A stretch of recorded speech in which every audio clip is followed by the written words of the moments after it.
Throughout the history of contemporary music, there have been several occasions in which compositions are spontaneously conducted. And so Autoschediasms is but one example of this. And this was largely derived by two systems of what are called conducted improvisation languages.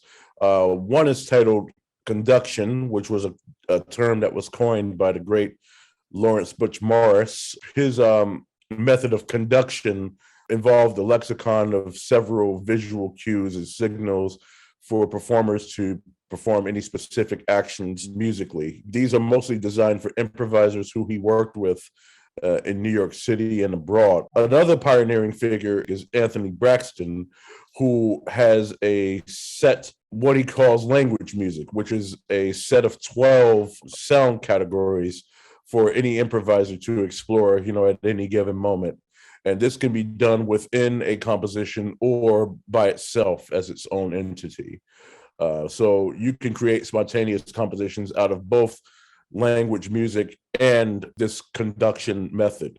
So at the very beginning, I sort of developed a hybrid system using these two languages simultaneously.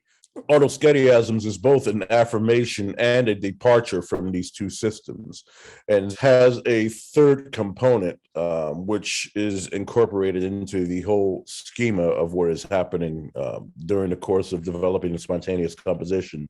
Just to define terms, one component of Autoschediasms is called gesture, where you have a lexicon of gestures that I present to any member or group of members in an orchestra or in a large ensemble context to perform very specific actions indicated by a downbeat that I give them. And that is the only time that the group is able to perform these actions.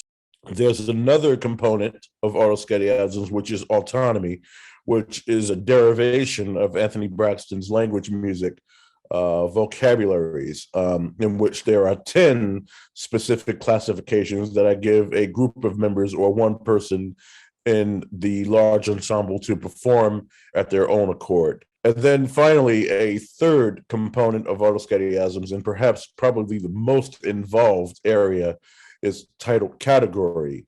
Now, category is conducted using a whiteboard or two whiteboards indicated to musicians to perform specific actions. But these actions, they can either be behavioral, relational, or instrument specific. So one example of a behavioral, you will perform something that is in relation to where you are in distance to another performer. So for example, you may have a cue that says, play an idea that resembles that of the player that is farthest from you. Another element in category would indicate the performer to perform a specific action on their instrument that can only be done on their instrument. For example, if I wanted string players, for example, to play something sol tasto or a sol ponticello or molto ponticello, or if I wanted some sort of portamento bowing or ricochet bowing or anything of that sort. So this is what I call a relational element, where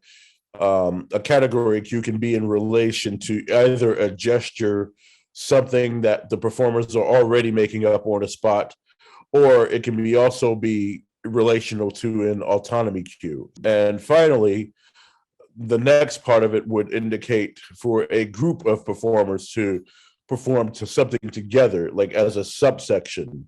So that would be the third instance in which category is used. So let's say if I wanted an ensemble of players or a subsection of players to perform long sounds together at an indicated tempo, then the performers would have to listen to each other to be able to do this. Another element in category can also involve tempo. It can involve key changes.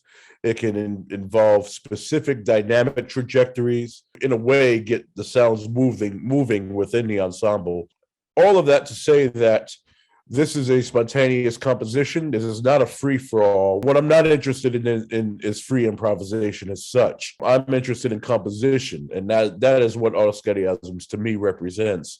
The idea of coming up with something spontaneously with orchestra members who also take on the responsibility of creating something coherent based on this language. This is a music about listening and not about responding per se. I want to get away from this idea where, if you have a conducted improvisation that everybody is always responding. Well, everybody, listening is a way of responding, right? I want to get the ensemble members to really listen to each other and listen to what is going on around them and how they respond to that. It's almost like sort of a think before you speak kind of an aesthetic. Everybody is responsible for how the composition comes out in the end. So I don't want people to kind of come away with this idea that all of the players are producing these sounds randomly. There's nothing random about the system at all.